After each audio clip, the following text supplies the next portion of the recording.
আসসালামু আলাইকুম। প্রিয় দর্শক, গুলিতে মারাত্মকভাবে আহত ইনকিলাব মঞ্চের মুখপাত্র শরীফ ওসমান হাদির অবস্থা এখনও আশঙ্কাজনক। উনি এভার কেয়ার হাসপাতালে আছেন। ওনার অবস্থার আর বেশি অবনতি হয়নি, কিন্তু উন্নতিও খুব একটা হয়নি। উনি নিবিড় পর্যবেক্ষণে আছেন। ডাক্তাররা বলেছেন 72 ঘন্টা যাওয়ার আগে তেমন কিছু বলা যাবে না। আমরা ওনার সুস্বাস্থ্য কামনা করছি এবং আমরা চাচ্ছি যে উনি ওনার মতো করেই আগে যেমনটি ছিলেন সেভাবেই সুস্থ হয়ে আমাদের কাছে, আমাদের মধ্যে ফিরে আসুন। এরই মধ্যে সরকারের দিক থেকে আমরা দেখেছি এবং বিভিন্ন ক্ষেত্র থেকে দেখেছি যে হাদিরকে কে গুলি করলো, কেন গুলি করলো, এগুলো নিয়ে নানা ধরনের আলোচনা হচ্ছে। সেই আলোচনাগুলোতে আমরা একটু অংশ নিতে চাই। যেমন ধরা যাক, গুলিটা কে করলো।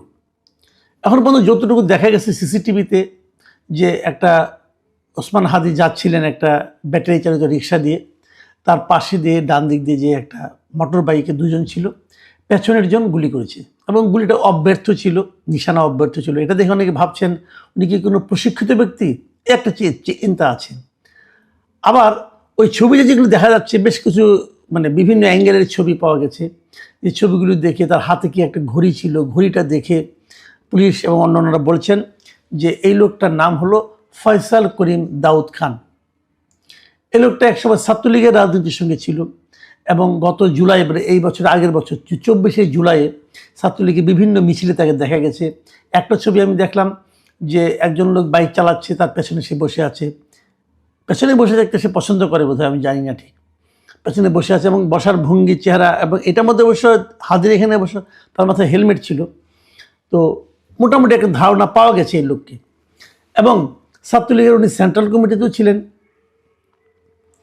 এখন একে ধরার জন্য পুলিশ হন্যে হয়ে খুঁজছে এবং তাদের মতো করে তারা ব্যবস্থা করছে। এর মধ্যে সরকার 50 লাখ টাকা পুরস্কারও ঘোষণা করেছে তাকে ধরিয়ে দেওয়ার জন্য। আমি নিজে আশাবাদী কারণ আমার কাছে মনে হয়েছে পুলিশ তাকে খুব দ্রুতই ধরে ফেলবে। সীমান্তগুলিতেও খুব কঠোর একটা ব্যবস্থা নেওয়া হয়েছে, নিরাপত্তা ব্যবস্থা, যাতে সে বেরিয়ে যেতে না পারে। নানাভাবেই তাকে ধরার জন্য উদ্যোগ নেওয়া হয়েছে এবং আমার মন বলছে যে সে আজকালকের মধ্যে ধরা পড়ে যাবে।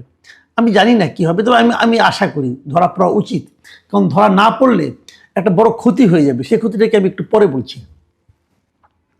এখন প্রশ্ন হলো, এই ফয়সাল করিম দাউদ খান লোকটা কে? আগেই বলেছি সে ছাত্রলীগের রাজনীতির সঙ্গে ছিল, বিগত সরকারের সঙ্গে সে পাওয়ারফুল লোক ছিল। বিগত সরকারের অনেকগুলো বিভিন্ন রকম বাণিজ্যিক কর্মকাণ্ড ঠিকাদার হিসেবে সে কাজ করেছে, টাকা পয়সাও ছিল। কিন্তু ইন্টারেস্টিং বিষয় হলো, একটু অবাক করা বিষয় হলো যে শরীফ ওসমান হাদির সঙ্গেও তাকে দেখা গেছে। শরীফ ওসমান হাদির যে ইনকিলাব মঞ্চের যে অফিস আছে, সেই অফিসে তার যাওয়া আসা ছিল। তার পাশে বসে তার সঙ্গে কথা বলতে পারে, তার খুব ঘনিষ্ঠভাবে তার পাশে একবার বসে থাকতেও দেখা গেছে। এবং তার যে নির্বাচনী যে টিম ছিল, প্রচারণা টিম হাদির, সেই টিমের সঙ্গেও সে জড়িত ছিল। তার সে শরীফ ওসমান হাদির বেশি ঘনিষ্ঠ ছিল। কি করে হলো? ছাত্রলীগের এত বড় একটা জঙ্গি নেতা, হ্যাঁ, সে কীভাবে শরীফ ওসমান হাদির সঙ্গে এত ঘনিষ্ঠ হয়ে গেল? জঙ্গি বললাম কেন? সে কিন্তু অস্ত্র মামলায় আটকও হয়েছিল। এবং ইন্টারেস্টিং হলো, এই সরকারের আমলে, এই বছরের এই 2025 সালের শুরুর দিকে, ফেব্রুয়ারির দিকে, সে কিন্তু আদালত থেকে জামিনও পেয়েছে অস্ত্র মামলায়। এবং এই সংক্রান্ত কিছু কাগজপত্র আমরা দেখতে পেলাম, যে জামিনের যে সেই কাগজটা, সেখানে আবার দেখলাম তার পক্ষে উকিল যারা ছিলেন তারা আবার বিএনপি দলীয় বড় উকিল তারা ছিলেন আর কি। তারা তাকে মুক্ত করার জন্য আবেদন করেছিলেন, মুক্ত করে জামিন নিয়ে এসেছেন। তো যে ছেলেটা অস্ত্র মামলায় আটক হলো, সে আবার জামিনও পেয়ে গেল, সে আবার অস্ত্র দিয়ে হাদিকে মারল। তারও চেয়ে বড় কথা হলো, হাদি কি জানতো না এই লোকটা কে? এই লোকটা যে ইয়ের সঙ্গে, ছাত্রলীগের সঙ্গে ছিল, এটা কি হাদি আনতেন না? না জানা তো কোনো কারণ নেই, কারণ সে তো আপনার বেশ প্রকাশিত নেতা, সবাই তাকে চিনত এবং সে আদালত থেকে বেরিয়ে এসেছে। তাকে উনি তার পাশে বসতে দিলেন কেন? এগুলো কিন্তু অনেকগুলি বিষয় আছে। আবার আরেকটা ছবিতে দেখলাম, সেই ছবিটা সত্য মিথ্যা জানি না, অনেকে বলছিল নাকি এআই দিয়ে তৈরি করা হতে পারে, আমি জানি না ঠিক। সেই ছবিতে দেখলাম সাদিক কায়েমের সঙ্গে বসে সে বেশ হাসি ঠাট্টার মতো করছে, খুব দুজনে বেশ উচ্ছল অবস্থায় বসে আছে। এ ধরনের একটা ছবিও দেখলাম। তবে এটা নিয়ে আমার একটু সন্দেহ আছে, এটা হয়তো এআই দিয়ে তৈরি করা হতে পারে, আমি বলতে পারবো না, কারণ আজকে সোশ্যাল মিডিয়াতে খুব দ্রুত অনেক কিছু চলে আসে, আমি ঠিক ক্লিয়ার না। তো যাই হোক, এখন প্রশ্নটা হলো আমরা যেটা দেখলাম যে ছাত্রলীগের অনেকে কিন্তু এখন যা নাকি এরকম বড় বড় অবস্থায় ছিল, তারা কিন্তু এদের সঙ্গে কীভাবে যেন মিলে যাচ্ছে, কীভাবে যেন জড়িয়ে যাচ্ছে। এই যে জড়িয়ে যাওয়ার বিষয়গুলো, এগুলো কেন, এটা কেমন রাজনীতি, এবং এই রাজনীতিটাকে আমি ভালো রাজনীতি মনে করি না, এবং এই রাজনীতির এই যে আপনার একটা মন্দ রাজনীতি, তারই ফল কিন্তু হাদিকে ভোগ করতে হলো, একটা জীবন মৃত্যু সন্ধিক্ষণে থেকে চলে যেতে হলো। তো এটা নিয়েও চিন্তা করা কিন্তু বিষয় আছে। এখন এই যে ছেলেটা এই এতটাই মানে আপনার পরিচিত ছিল, তার সঙ্গে সে সাবেক প্রেসিডেন্ট হামিদ সাহেবের সঙ্গে তার ছবি আছে, আসাদুজ্জামান খান কামালের সঙ্গে তার ছবি আছে, তো তার সেদিকে সর্বব্যাপী আওয়ামী লীগের বড় নেতাদের সঙ্গে ছবি আছে, আবার হাদির সঙ্গে ছবি আছে, সাদিক কায়েমের সঙ্গে ছবি আছে। তো এই ধরনের লোকটা সব জায়গায় কি সবসময় থাকতো, আগেই থাকতো, এই জিনিসগুলো কিন্তু মানে আলোচনায় আসবে। এখন আমি যে প্রশ্নটা আসলে করতে চাই, যেটা খুব জরুরি প্রশ্ন, সেটা হলো হাদিকে গুলি খেতে হলো কেন, হাদিকে হত্যা প্রচেষ্টা করা হলো কেন, হাদিকে হত্যা প্রচেষ্টাটা কারা করলো? দেখুন, হাদির সম্বন্ধে কালকে আমি বলেছিলাম, হাদি যা কিছু বলে খুব উচ্চকিত স্বরেই বলে, বেশ আপনার অ্যাগ্রেসিভ ভঙ্গিতে বলে। এই ভঙ্গিটা অনেকের পছন্দ না, তার কিছু কিছু কথা খুবই মানে গায়ে লাগার মতো, অনেক সময় আপত্তিকর আমার কাছে মনে হয়েছে। সেটা একটা কথা, কিন্তু সেগুলো তো সে নতুন বলে না, সে তো অনেক আগের থেকেই বলে। তাহলে যদি আপনি তাকে মারতে চাইতেন তো তখনই মারতে চাইতেন, তো তখন না মারতে চেয়ে যেদিন তফসিল ঘোষণা করা হলো তার পরের দিনটাকে আপনি বেছে নিলেন কেন? এটা কিন্তু একটা আমি মনে করি খুবই গুরুত্বপূর্ণ প্রশ্ন। তাহলে কি তফসিল ঘোষণার সঙ্গে হাদিকে অ্যাটাক করার কোনো একটা সম্পর্ক আছে? দেখুন, আরেকটা কথা বলি, আমি একটা ভিডিও দেখেছি, নিশ্চয়ই আপনারাও দেখেছেন, সোশ্যাল মিডিয়াতে এগুলো দেখাই যায়, যে হাদি যখন প্রথম গুলিটা খেলেন আর কি, গুলি খাওয়ার পর তাকে যখন নিয়ে যাওয়া হচ্ছিল রিক্সায় করে দ্রুত বেগে, তখন কেউ একজন এটাকে আবার লাইভ করছিল ফেসবুকে। দেখুন, ওই সময়ে তার সঙ্গে যারা ছিল তারা তো কেউ প্রফেশনাল লোক না, এত রক্ত পড়ছে, মাথা একদিক দিয়ে হাত দিয়ে দেখলাম মাথাটাকে ঢেকে রেখেছে, যেখানে গুলিটা লেগেছে ঢেকে রেখেছে। এই অবস্থায় কেউ কি লাইভ করার কথা ভাবতে পারে?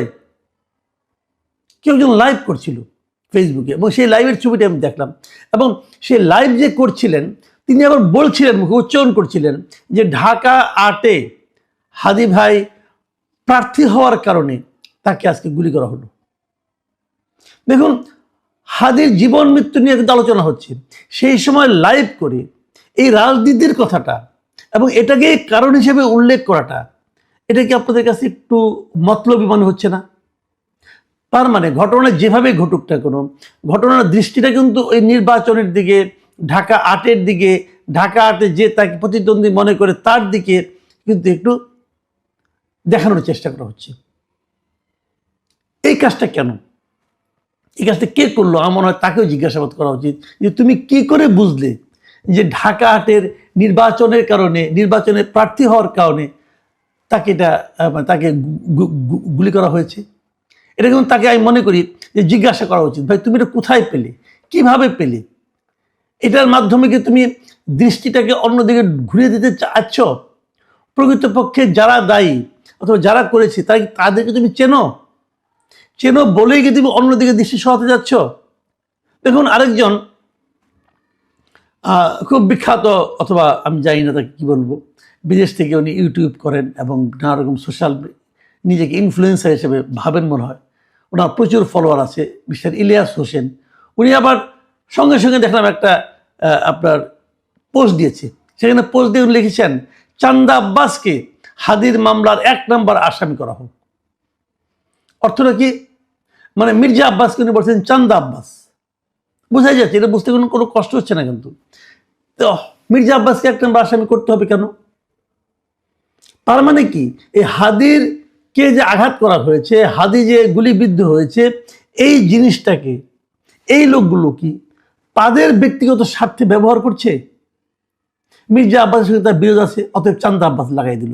আবার দেখলাম পিনাকি ভট্টাচার্য সাহেব, উনি আবার করলেন কি, উনি একটা পোস্ট দিলেন, সেই পোস্টের শুরুতেই উনি কয়েকজন নাম উল্লেখ করেন, আনিস আলমগীর, তারপরে আব্দুল নূর তুষার, ওখানে আমার নাম আছে, কথা কামাল, দিয়ে বলছে যে আমাদের কেমনই নাকি হাদিকে, মানে যার যার ব্যাপারে অ্যালার্জি আছে তাকে এটার মধ্যে ঢুকে দেওয়া হচ্ছে। এই যে মতলবগুলো, এই যে মতলববাজ লোকগুলো, এদের ব্যাপারেও কিন্তু আপনাদেরকে সতর্ক হতে হবে।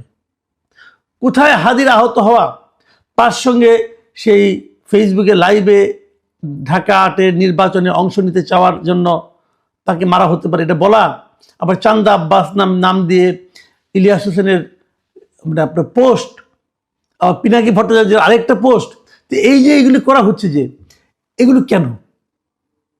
মানে এদের কাছে কি হাদির জীবনটা গুরুত্বপূর্ণ না, বরং হাদির জীবন মরণের যে সংকটটা, এটাকে কেন্দ্র করে নিজ নিজ ধান্দাটাকে অর্জন করে বড় জরুরি হয়ে গেল।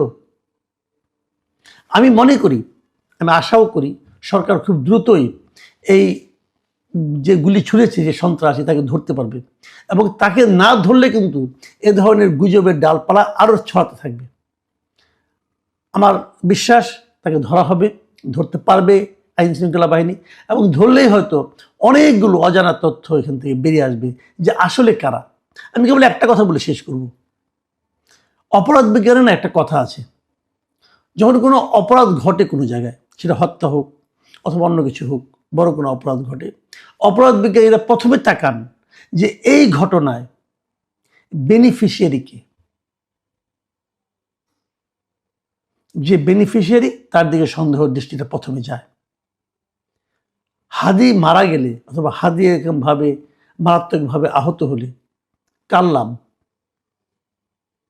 নজরটা কে কোন দিকে ঘোরাতে যাচ্ছে, এগুলো মাথায় নিয়ে তদন্ত চলবে, আমি জানি। আপনারাও এভাবে মাথায় রেখে